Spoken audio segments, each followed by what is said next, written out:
Hey there, podcast listeners. Before we dive into the episode, I wanted to share with you an easy way for you to be featured as well. I personally believe that business ownership is a thankless job, and that small and medium-sized businesses don't get the press that they deserve. So back in March of 2023, I launched Ignite Business Insider, a digital magazine that lets local and small businesses share their story for free. Now, I've had many people question the word free. So directly from me, I wanted to let you know, yes, this is completely free, no strings attached. I launched Ignite Business Insider with the goal of sharing the stories of 1 million local and small businesses. Now, I'm nowhere near that goal, so I truly hope you'll take a few minutes and share your business's story on Ignite. I believe that every business has a story to tell, and I simply want to help share yours. So click the Ignite link in the description and share your story. You never know where it will lead.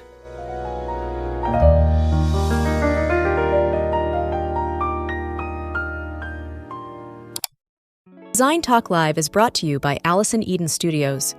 Design custom stained glass, mirror, and mosaic tiles for hospitality, commercial and residential design projects. Explore the limitless possibilities with Allison's wallpaper, fabric options, and custom accessories. To learn more, click the link in the description below. This episode is also brought to you by the Capital One Venture Card. Earn unlimited 1.25 times miles with zero annual fee. Earn miles on every purchase, plus additional miles on hotels and rental cars booked through Capital One Travel. Apply online for Venture One by clicking the link below. This episode is also brought to you by Join In-Crowd Digital Contact Cards. Create your free contact card in under a minute and start making more friends, growing your network, and staying connected. Join the in-crowd today. This episode was also made possible through the generous support of Serena Martin and the 24/7 Creative Agency. Whether you are an individual or a company, we deliver creative marketing strategies 24/7 in order to connect, partner, and develop exceptional brand experiences. To learn more, click the link below. Discover their unique brand marketing solutions 24/7. Oh, I'm passionate about all the work that I do. Every project that I get involved with, I bring the creativity to the table with a timeless, unique aesthetic.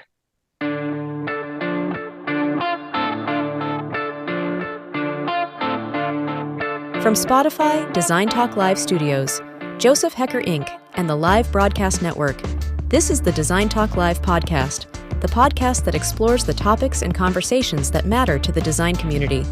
Here's your host, Joseph Haecker.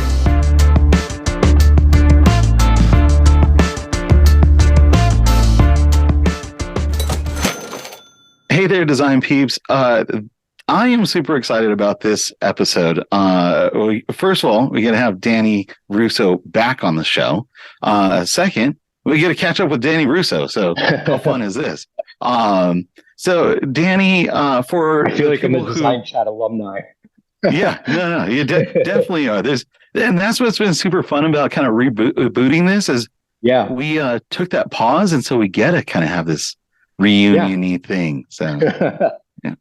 We all know how to use cameras and Zoom now. We got really good at it, right? For people who don't know you, or people that don't know enough about you, can you give kind of a little, background on you and your company? So, if you don't know me, I'd be, God, I can't think of the word. It would be strange that you don't know me, but I'm Danny Russo, and I own Daniel Russo Home, and I also own SRG Interiors Incorporated. That is the parent company of my brand, which is Daniel Russo Home.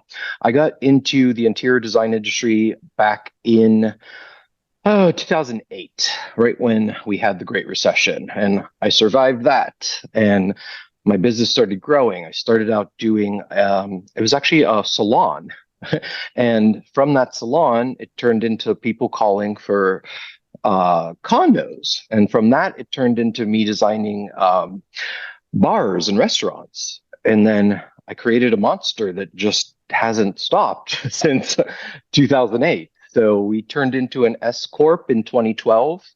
And I think I started out in seventh grade. Instead of taking wood shop, I took home ec, which I did half home ec and half of whatever the industrial metals were. So I did mechanical drafting, and instead of wood shop, I switched it into home ec for the second semester, and that was sewing and cooking. Now, those two things I wouldn't say I do well, but mechanical drafting, I was drawing in seventh grade, and that's what got me started. And I was always very passionate about space planning, and I could walk into a room and see a space and just know where things go and how the flow is going to be. I guess you could call that feng shui. I get asked about feng shui all the time, but that's just something I naturally have in me that I think about when I walk into a space. So getting started in this industry was not easy. And a lot of people think that our jobs are glamorous. And I can tell you that they are not. And it's not what people think.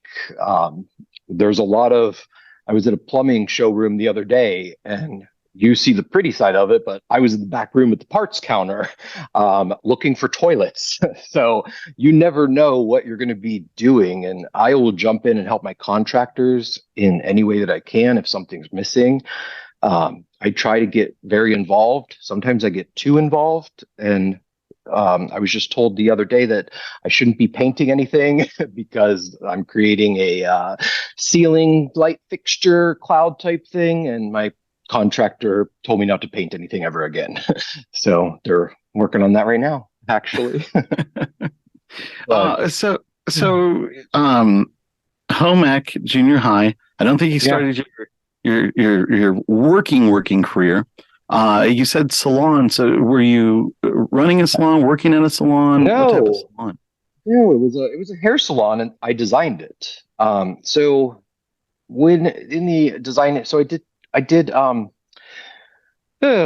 mechanical drafting in seventh grade, and then I worked at Dillard's department store in the fine china department, and that doesn't exist anymore. So that was my high school job, and that kind of was interior design because we covered, well, it was fine china, and then we bedding and stuff like that. So I knew that portion of it. Then I became a visual merchandiser for Steinmart, which is way out of business. And then that brought me to Columbus, Ohio, where I just started working alongside a couple contractors and was watching what they were doing and taking it all in and learning. And then I just started the business. I had no idea what market was. And the first time that I went to market, I was so overwhelmed that I walked into IHFC and went through floors 1, 2, and 3, got in my car and drove back to Ohio and realized I had no idea what I was doing. So I am now 45 markets in. I have High Point memorized, and it's taken a long time to get to the point that I'm at.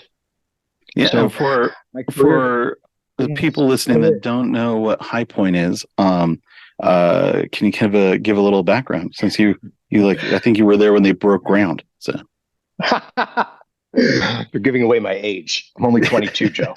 Yeah, I mean, it was right out of the crib. So High Point is where the world goes for furniture.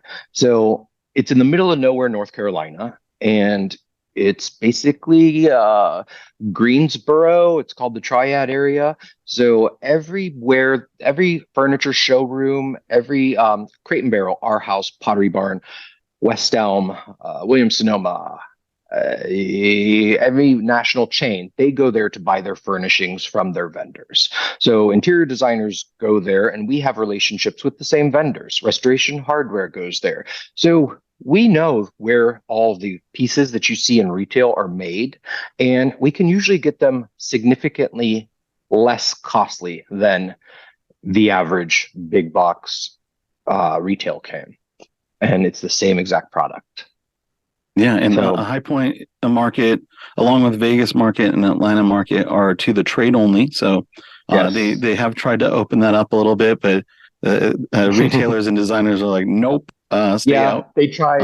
And then think they tried that about just before the pandemic in 2019, and everybody threw a fit, and we were like, no. But you can't really take a client to market because there's so much and so overwhelming. And they just did what I call the high point shuffle, where they moved all of the vendors around to different buildings in different places.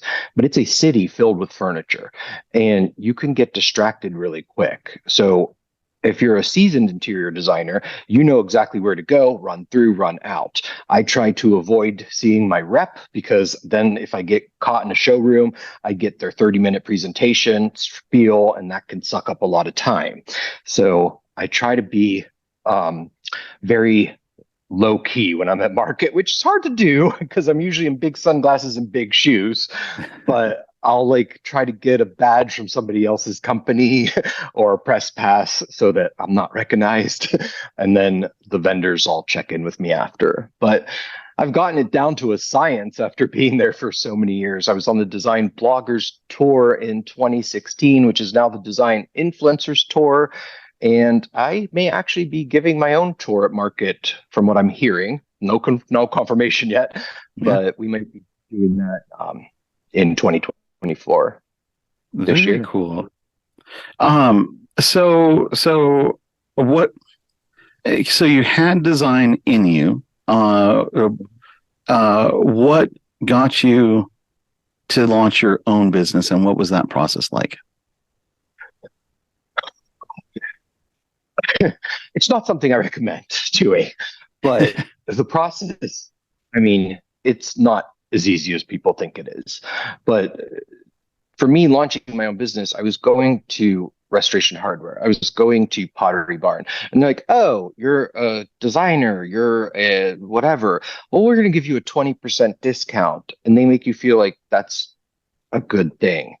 But then when you're going to market and you're seeing where these products are coming from, and you're, as a designer, you're getting them significantly cheaper, better produced, and you're reselling them, and your profit margins are better, and you have direct contact with the vendor. Like, they want to keep us happy. Like, I know who designed the pieces of furniture that are being made. I know the owner of each company that I'm purchasing from.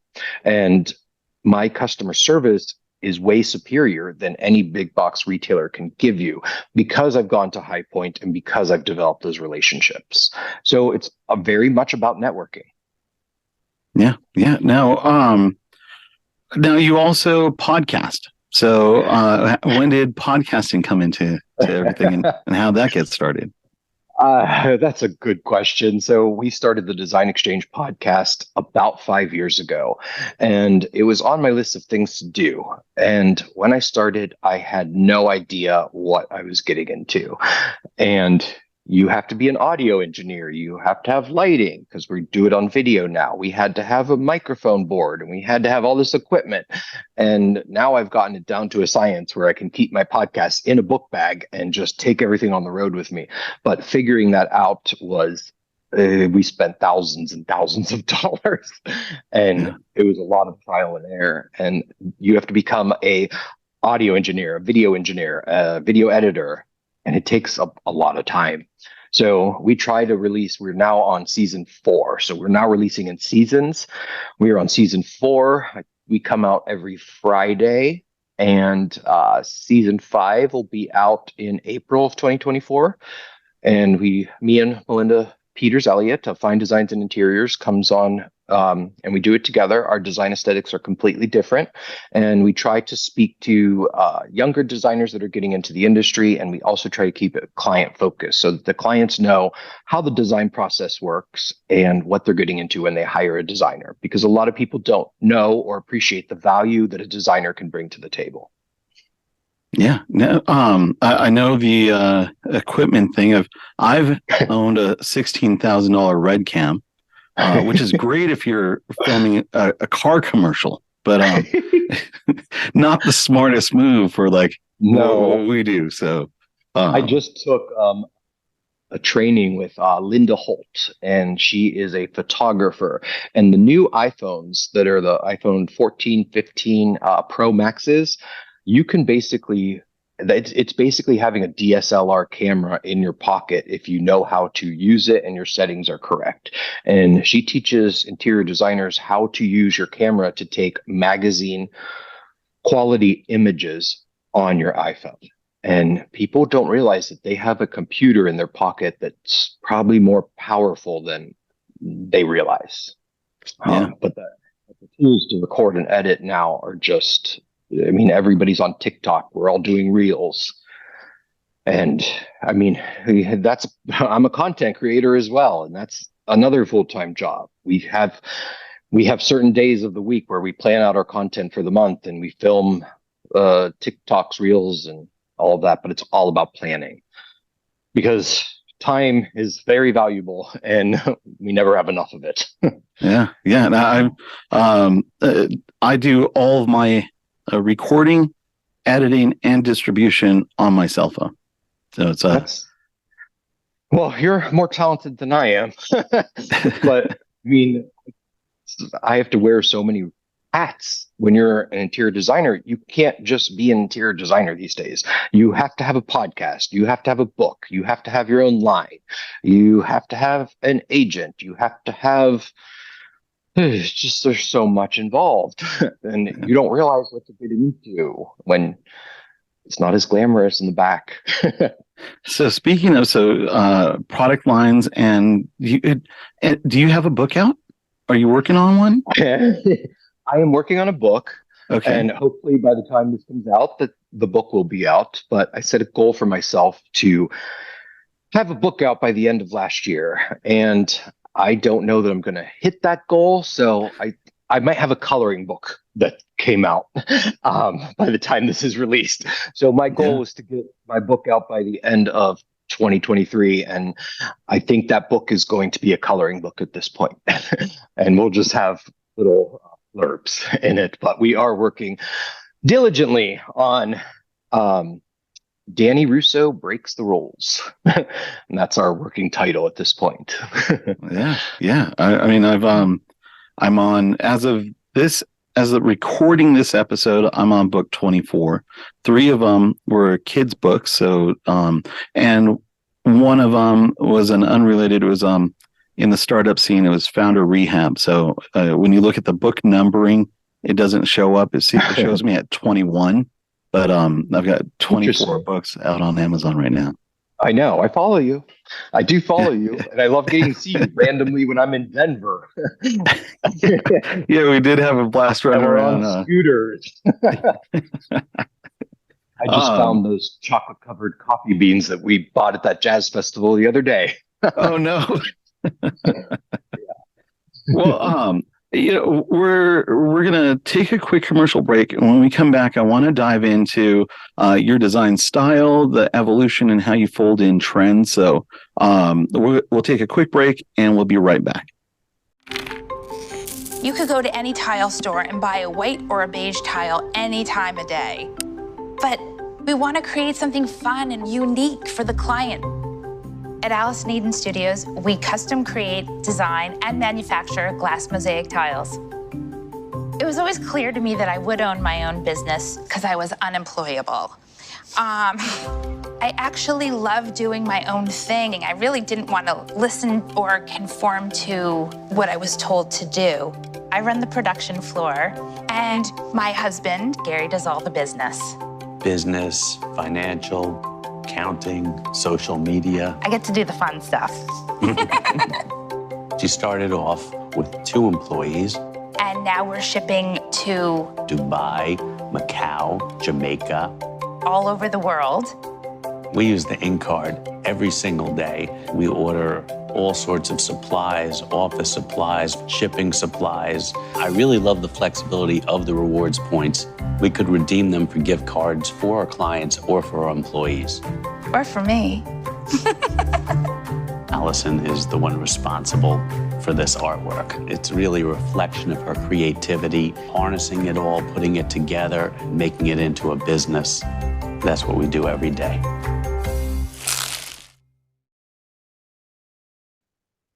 Hey there, design peeps. So welcome back. We're here with Danny Russo, and we're gonna dive into it. Danny's got a unique style. If you haven't checked out his social media, he's got a very bold, dark, has fun with the shapes and proportions, and I call it moody. but Moody.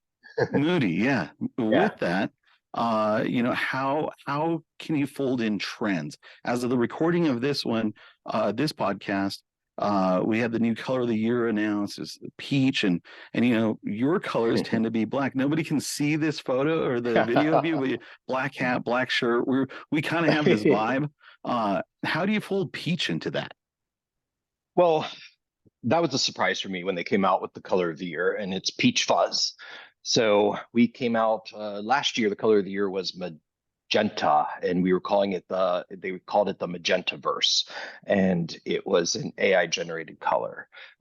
Basically, the metaverse was coming out that time, so pulling in peach. So I'm always wearing black. And the reason that I'm always wearing black is because I'm designing so many spaces that I don't want to think about what I have to wear. So I have 75 black t-shirts, 6 pairs of gray jeans, and 8 pairs of Rico and shoes.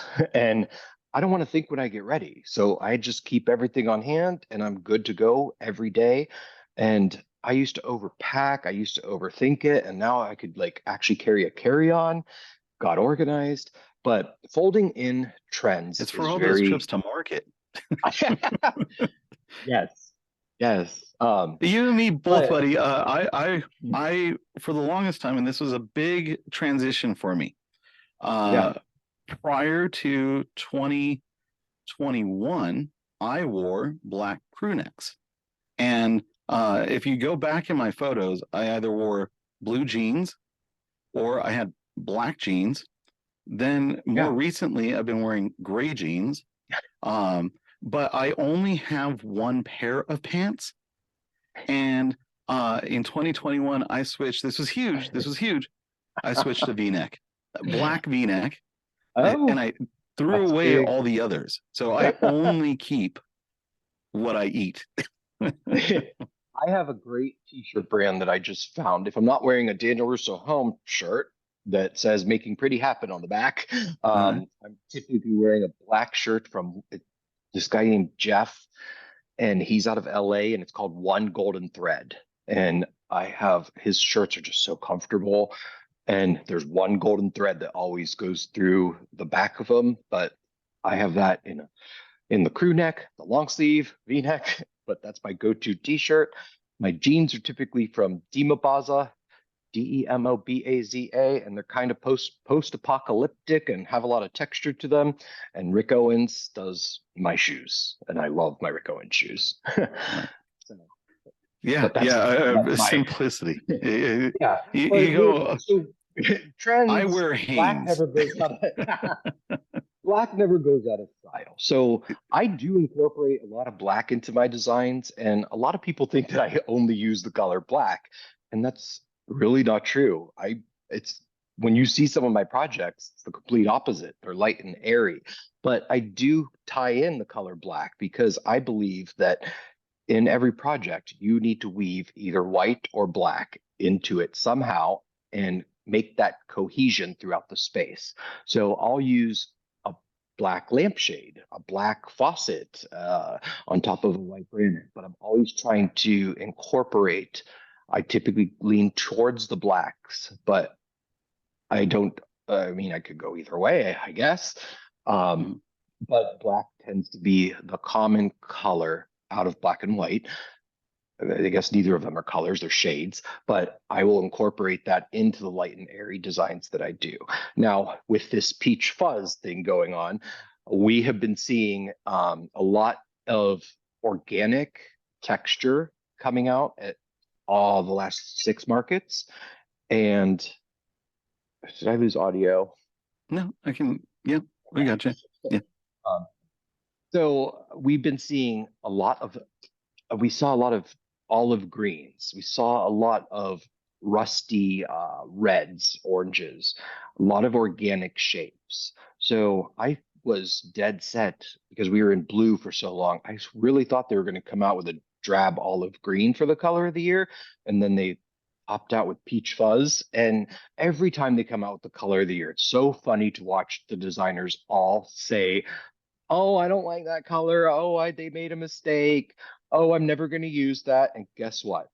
I see them in 3 years using that color, and they don't even realize it. But Pantone is the color authority. They release their color of the year the first, usually it's the first full week of December. They usually release it on a Tuesday or Thursday for most media attention. And peach fuzz, I can see that coming in pillows and in accessories, lamps. You I don't would see not. people going peach Barbie house? Like, this isn't going to be the next That's Barbie Barbie. That's craze? Barbie pink. No. But I mean, I literally have the colors of the year memorized. And in 2020, when we had the pandemic, it was classic blue, which was just a blue. And then for 2021, they did a dual color of the year again, and that was I think I can't think of the name, but it was a yellow and a gray. And I was waiting for when they were going to come out with a yellow, and that came out in 2021. We're now just seeing that hit mass market. So then this magenta color came out, and if you dive into the magenta color, instead of posting a full color, they've been posting these blurbs that have more depth, like a graphic that has different shades of the color in it. So when they did the magenta color of the year for 2023, we're now just seeing that, and magenta has those rusty orange colors that we're seeing starting to trend just now. So it's funny when people say that they're not going to use that color. And when I hear them say that for the first time, I automatically am like, yes, you are. You just don't know it. But yeah, so I incorporate it. I never know. I don't plan on incorporating it. It's interviewing my clients, and one of my first questions is, what colors do you like? What colors do you not like? And typically they say, I never thought about that. So then my question goes to the primary colors. Out of the three primary colors, red, yellow, blue, what are your favorites? And they'll tell me one of those colors. And then I'll go off of, if they say blue, I know green's the complementary color to blue. So I'll ask, do you like greens? And then I narrow it down into what color palette I'm going to use for the specific client. But I interview my clients much like they're interviewing me. I'm listening to every word they're saying. I'm looking around at things they have. I will look into their closets. I will look at the color car that they have. I will look at the houses that are around their neighborhood. And I literally do a deep dive, and people don't realize what's going on in the designer's head as we're talking to the client. I'm one of the first designers that's going to be using augmented reality and artificial intelligence. So this year, we are kicking off as soon as Apple Glass comes out.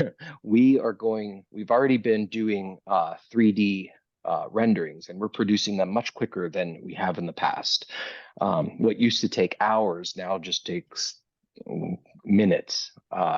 But the client's going to be able to put on a pair of augmented reality glasses, and we will have 3 different textiles to show them. It's not going to be the color that they want, but they will be able to touch and feel the fabric. They'll be able to have the augmented reality glasses on, because clients always want to touch, see, feel. So they're going to be able to see the color and feel the textile, but it won't be the color that it won't necessarily be the color that they want.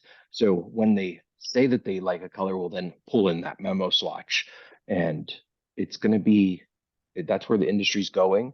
It's going to be the same with rugs. We're going to have 3 different pile heights, and you'll be able to see and touch the type of pile that's on the carpet, and you won't be able to see what the actual color is, but you will see it in the virtual reality goggles that we're going to be using. Now, are the manufacturers supplying the 3D parts and so that you can drop them into all your augmented reality and 3D? That is a very good question. So as you know, furniture doesn't move as fast as fashion.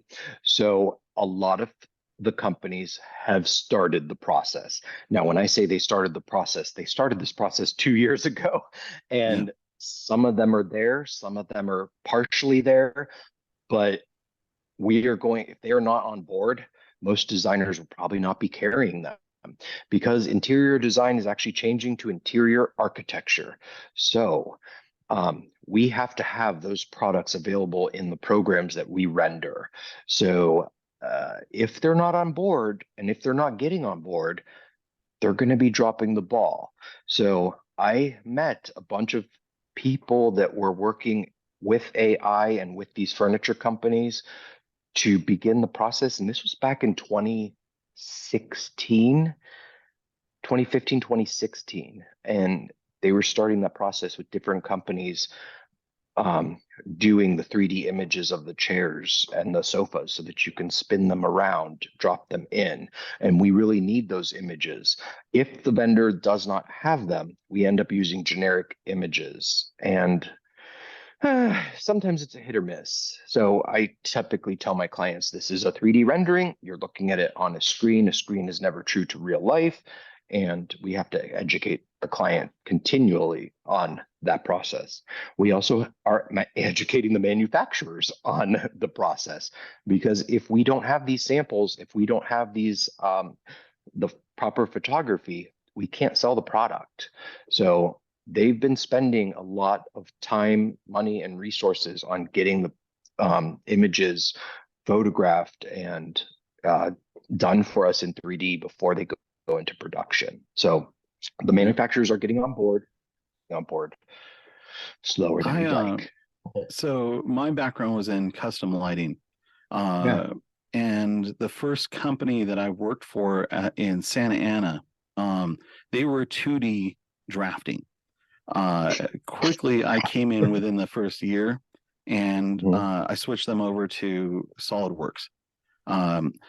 Mostly because a lot of the times we would submit our drawings, and then like the design firms would say, well, I could see the bolt on the top. And you're like, no, you can't see the bolt in perspective. Like it's on the top. You're never going to see that. You're only going to see that on a line drawing.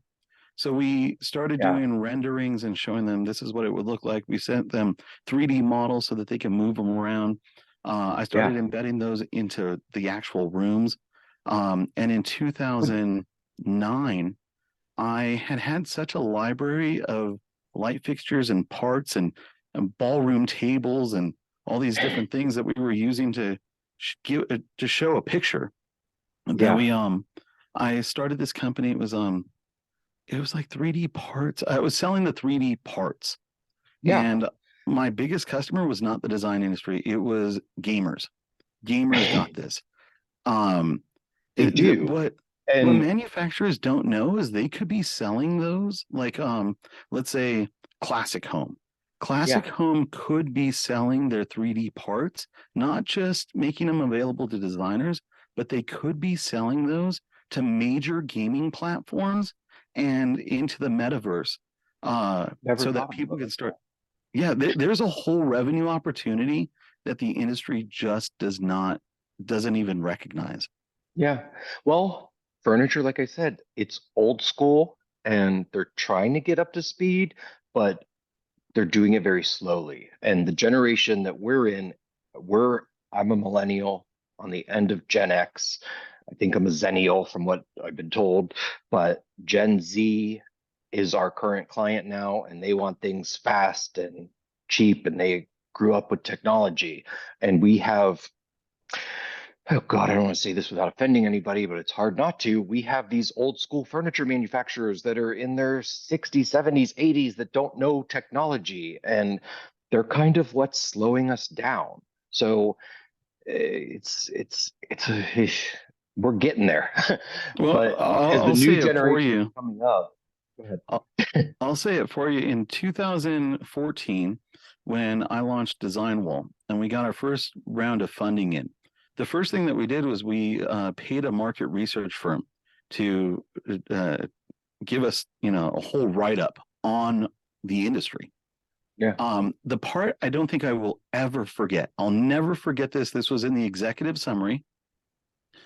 they kind of ad-libbed this part. It was the executive summary. So they said, so furniture manufacturers, first of all, if they ran an ad in a magazine, it would take them a long time to finally run that ad. All right. But once they made that commitment, and they were trying to summarize, paint a picture for us here, right? Yeah. Those manufacturers would continue to pay for that magazine ad for years after the magazine even folded. Like these guys, once they make a decision, they are sticking with that decision. They are like a freight train that just cannot be moved. It's unfortunate because I do find it humans funny. change. Yeah, no, I find it funny because they still are doing that, and I'll see the same ad in Architectural Digest, and it's the same ad that's in this magazine, that magazine, and it's the same product. And it's by the time you've seen it 3 or 4 or 5 times, it becomes stale, and it hits. Nobody wants to use that anymore because everybody's seen it. So So curious then, because me personally, and I've said this on some of the other episodes, I think I've said it for years. So we go to markets and we see the trends. Pantone puts out the color of the year. But I feel that designers are the boots on the ground. You're the ones talking with the customer. You're the ones in real time learning that people are using their homes differently. You're the ones who are picking up the trends. And I never at market have I ever, and I've gotten flack for this because I've said this for a few years now. We should have kind of a symposium where the manufacturers are learning from the design community and sucking that all in. And then that's what's dictating the product development, not the other way around. What are your thoughts? You're correct on that. Some manufacturers are listening. I'm a design influencer, and I do communicate with some of my manufacturers directly. Uttermost is one, the Phillips Collection's another, and they do listen and they do want feedback. I don't think they take it, they don't listen enough. Possibly they could listen more. So there's definitely an opportunity for those two things to merge together. Because I remember being at KBIS in 2020 before the world shut down and everybody ran out to buy toilet paper. When I was at KBIS, I'm like, why is every booth have a bidet? I think you were at that market too, because we were at the Cosmopolitan. Yeah. So I saw bidets everywhere. And then after that market, I just have had every client for the last 4 years has been asking me for bidets. And Kohler came out with their own. Toto was the Cadillac of bidets. Then Kohler came out with their version, which is the Kohler Air, which I absolutely love. And I have 2 of them at home. But then Moen came out with their version of it. So now we saw that trending in 2020 and 2019. They're just now hitting in 2024, 2023. We were getting asked, everybody that wants a bathroom is asking for a bidet. And to meet that demand, Kohler and Toto and everybody has come out with the washlet because not everybody wants to spend $5,000 to $7,000 to $12,000 on a toilet. So to meet that, to close the gap in the pricing structure, they've come out with the washlets. And we've been keeping our electricians busy with installing plugs under toilets. And they're like, why am I doing this? And I'm like, just do it. It's a bidet. I mean, when COVID broke out and we were having that run on toilet paper, I did a few different Facebook Lives and I was like, designers solve this by calling up Kohler and finding out how many of the bidets. When I moved into my apartment here in Denver, first thing I did was I went on Amazon. I just got the little hose attachment one. Like that, it's so easy. Yes. I just had a friend over the other day, and I don't have toilet paper. I'm a guy. I got the bidet. I don't need toilet paper. And she was like, "Do you have toilet paper?" I had to go find like a napkin. I'm probably not the best host.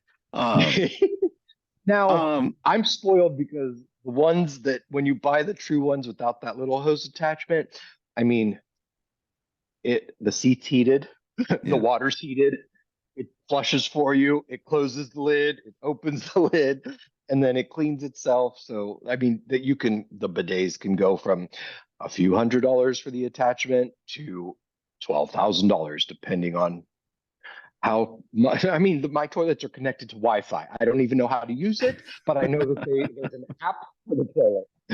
So, Yeah, I was not buying my apartment replacement toilets. you Um, could take them with you. If you buy a bidet, you can always replace it with a cheap Not in toilet my and take it with backpack. you. Not in my backpack. True. We need to take a quick break. We'll take when we come back. I do want to dive into where you see things going, and then maybe we can benefit from some of that trend spotting and influencing, and so we can peek into Danny's mind into the future. So we'll be right back after this. Psychiatrist for that. We'll be right back. Hero Flooring was founded in 2014 with a clear focus on creating the ultimate client experience. Hero Flooring is a national brand of high-performance floor coverings, which includes carpet in broad lumen carpet tile formats, Hero rubber and Nike grind, tile, LVT, engineered wood, and turf.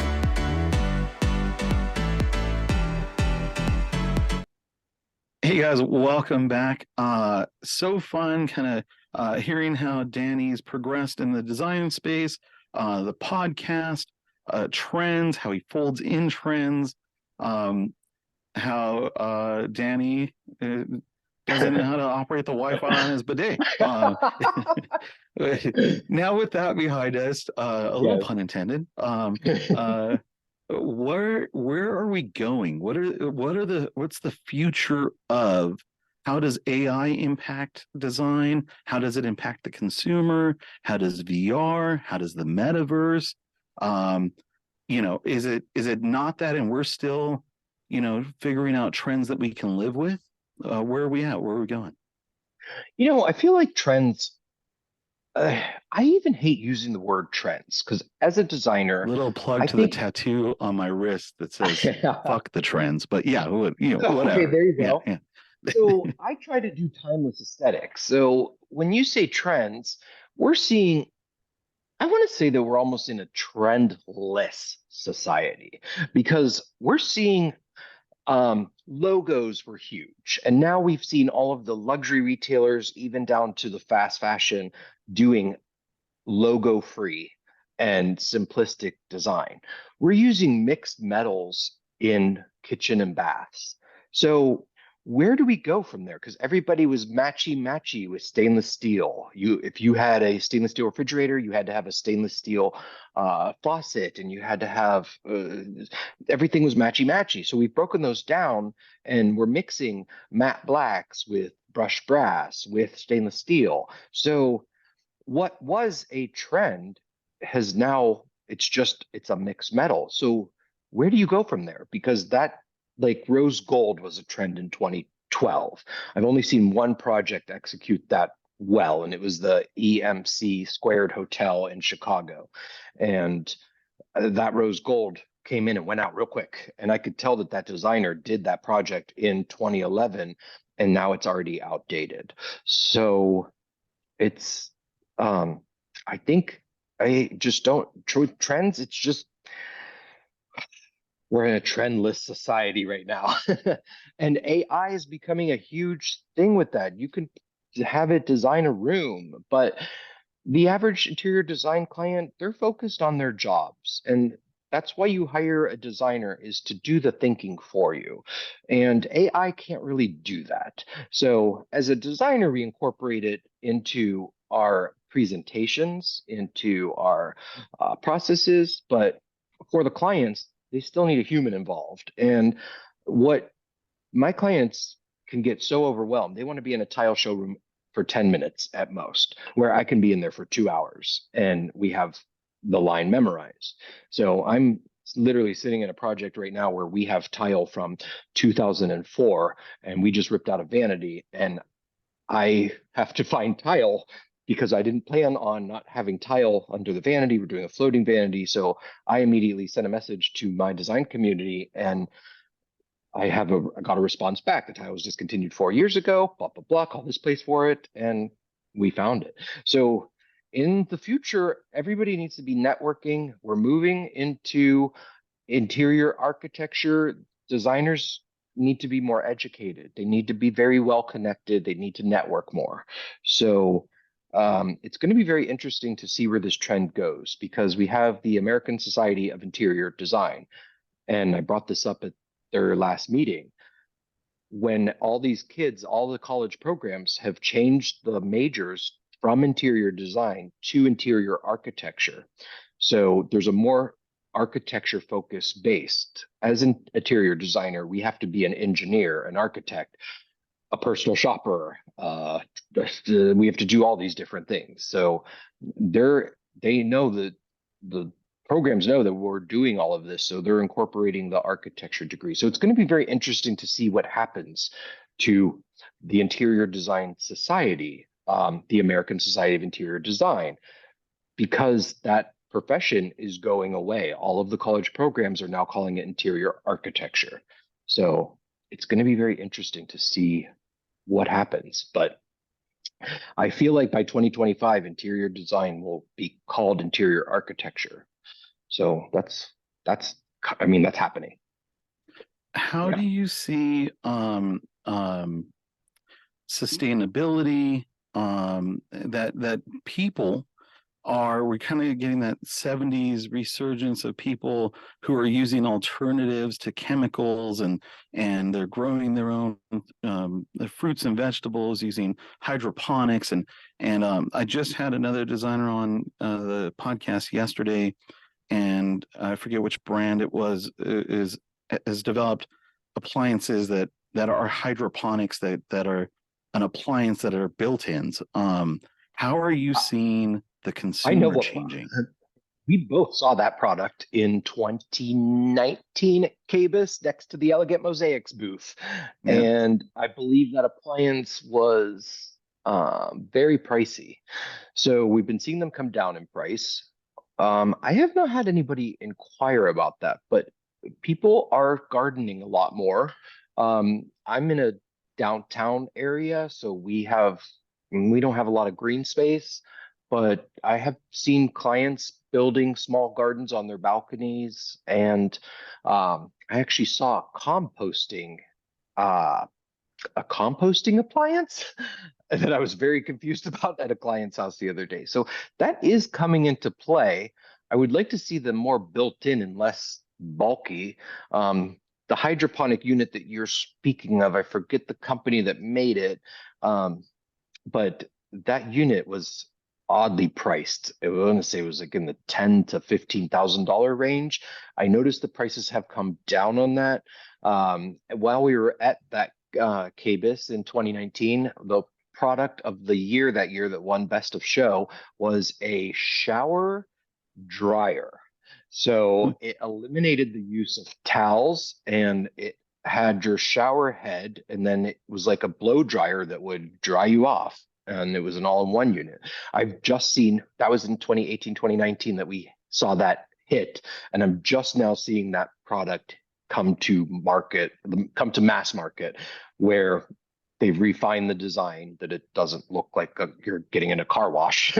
And so it eliminates the need for doing laundry as much and consuming water.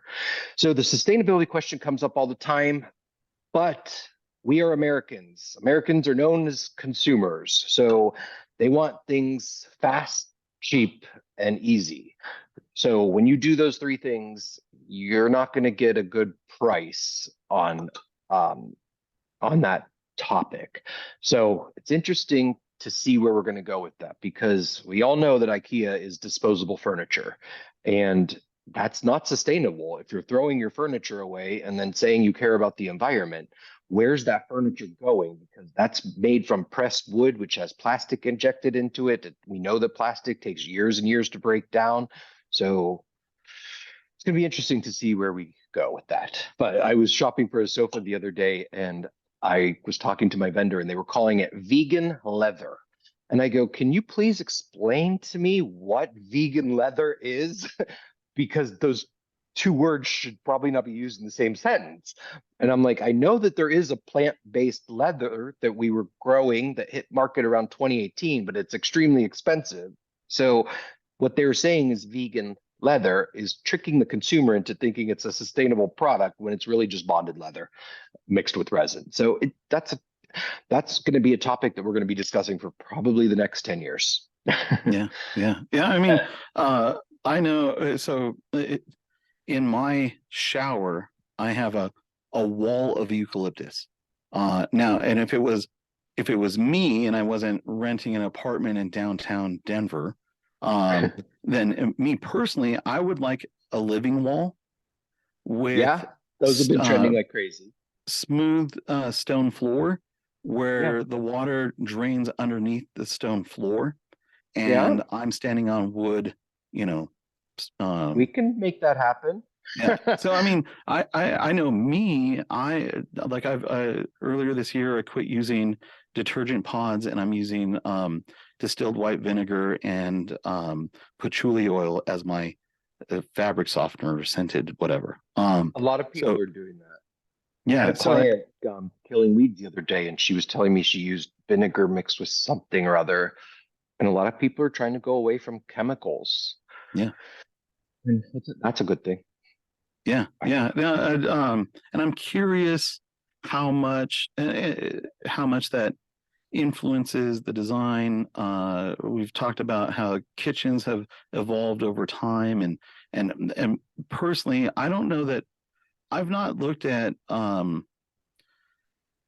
AI to take away from designers. What I'm seeing is that the consumers are more and more involved in gaming, and gaming is very surreal.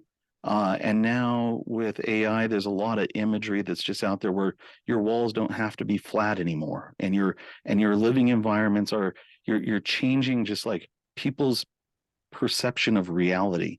And so I'm curious when that's going to start hitting the designers where they're like, hey, I want my house to Well, have no flat walls.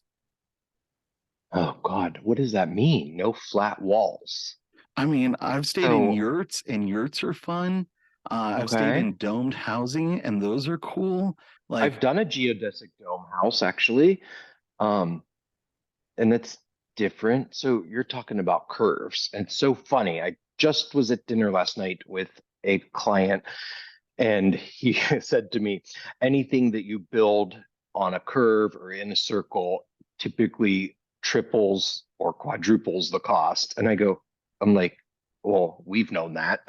We know that anytime you do anything on a curve, it's a curved wall, a barrel ceiling, um, you are going to be spending more money. But that's why we go to KBIS and IBIS at the International Builders Show. They had a curved arch product that comes flat packed, and the contractor, all they have to do is unbox it and expand it, and you have your curved ceiling. You put your MDF over it, and you could put a video screen on top of it these days. So we saw back in about 2010, maybe 2008, they were talking about having um, walls that you'll be able to change or interact with. And we are seeing that now with Samsung has that foldable phone. We're seeing that the technology for TVs becoming thinner and thinner and thinner. So your walls can basically be interactive, and they can change. They can show. Uh, they could they could show outside. They can show different scenery. They can show different art. So I'm very excited to see when this is going to hit. I know that the technology's out there. It just hasn't. It's not become available to cost effectively use yeah, I mean, yet. I've said this on a couple of the shows, so the listeners are hearing this for I think like the third time. But I don't even have a TV. I have a projector that's the size of a soda can. And Yeah. so last night, while I was cooking, I was pointing the projector at my. I've got this like shade. It's not like a curtain. It's just it rolls down. And so Yeah. I roll it about halfway down. So the bottom half of my window, I can see the downtown skyline, and then I've Yeah. got this film playing on the screen. I'm not restricted anymore. Like I can point that thing at, I can go outside and point it at an exterior wall. I can I point it love across. I love projection technology, and do you know when that became a big thing? Hmm. It became a big thing during the 2008 Olympics in Beijing. They were one of the first to use projection mapping, and it started exploding after that. And that was in closing ceremonies were in August of 2008 because the recession happened in September, right after the closing ceremonies. Uh, But that was when projection mapping became a big deal. And you're now seeing it. Saks did it for their holiday display in New York about 10 years ago. The Merch Mart in Chicago has attempted to do it, but they've not done it as well as some of the European buildings where you see it going to music and windows opening and closing. So we're actually seeing a lot of that happen in cities where they're using projection mapping technology for advertising or just to like an exterior patio space, make it more interactive and lively. So it's a fun. I don't know. That's really fun, but yeah, I would it's love to be it's designing that I stages. I feel like the consumers and people aren't restricted anymore. They're not sitting on No, a sectional watching TV on a screen anymore. They're watching, they might have something on, but they're also watching. Yeah, iPads. Yeah, we're not restricted anymore, and we're very mobile. We shape shift, and so yeah. I'm just That's one of curious. the things that that's one of the things I ask my clients. Like, do you watch TV in the bedroom? A lot of my clients don't want a TV in their bedroom anymore. Uh, Um, they're using their iPads, they're using their phones. I have a 50-inch TV in my bedroom that I haven't turned on in probably 2 years because I'm watching my iPad mini. And but like you said, the project people are using projectors and it's personal preference. So when I'm interviewing a client, I'm asking them, what are their TV viewing habits? What are the kids watching? Like, how are you using this? And I'm very, I know nothing about video games, but apparently I've been designing video game rooms. But I feel like the kids are wanting the kids are basically wanting the Xboxes to work on a big TV, and I know nothing about them. yeah. I'm from the Nintendo generation, and it was the We first blew out our Nintendo that came out. cartridges to get them to work, and you had to jam them Yes, in and then snap them down, and yeah. exactly. My Danny, nephews are my favorite. what are three tips that you would give, either would you prefer three tips for a client or three tips for other designers as far as trends? Oh boy, I could do them both, but and they're both interchangeable. Pay attention to the trends. Don't necessarily follow the trends, and um, use the trends as a guide for the future, but take past trends into account as well because the trends are ever changing. But those would be watch the trends, um, learn the trends, learn the past trends, and then incorporate both of those together. And Well, that's for a client and a designer, and that can be used in many different industries. I think yeah, that's a good. God, you're making me think. that's a good combo, and you like summarized it all into one. So we're Yeah. three trends, both targets. I know that your contractor is about to come back as he went on his break, so I'm sure that they're probably about to make a bunch of noise. No, yeah. Danny, how can people find out more? And then also, are you cool with people? I know you go to market in incognito. Not really, but maybe with People a see me sometimes. I'll like sometimes I go in disguise, which is hard to do, but I get seen and I talk to people, so you're free to come up to me at market. But you can follow me on Instagram at Danny Russo. You can follow my brand page, Daniel Russo Home, on Instagram. We have danielhome.com. Um, I just launched the Daniel J. Russo Foundation.org, and it provides scholarships to kids that want to get into the creative arts for high schools and colleges. So you got the first presser on that topic. So that's the Daniel J. Russo Foundation.org, danielhome.com, and that has the links to everything. And then the podcast? The podcast is called The Design Exchange, and it is available everywhere that fine podcasts are procured. Well, man, it has been a blast catching up. I will probably only be in Denver until April, and if I can get out of my lease sooner, then I am itching to hit the road again. But if you're out in Denver, otherwise I'll let you know, where you can meet me. Yeah, I never know where I'm going to be at any given time. But it's been a hell of a year for traveling. I could tell you that much. Yeah, I've been to Jamaica, Dallas, High Point, North Carolina, Cleveland, Philadelphia, Chicago, all in 1 month. Wow. So, well, man, it's been great catching up with you, and thanks for joining us on the podcast again. Thanks for having me.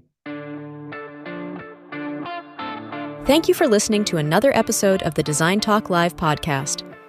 The Design Talk Live podcast is produced by the Live Broadcast Network, Joseph Haecker Inc., and Design Talk Live Studios. This episode was produced by Eric Miller. The theme song for our show is Cielo and is used under a Creative Commons license. Editing was done by Greg Stevens. Mixing and mastering by Melanie Kim. To be a guest on the show or to become a sponsor, please visit us at josephhaecker.com/DesignTalkLive. That's josephhaecker.com/DesignTalkLive. Until next time, say hi to someone new. You never know who you'll meet.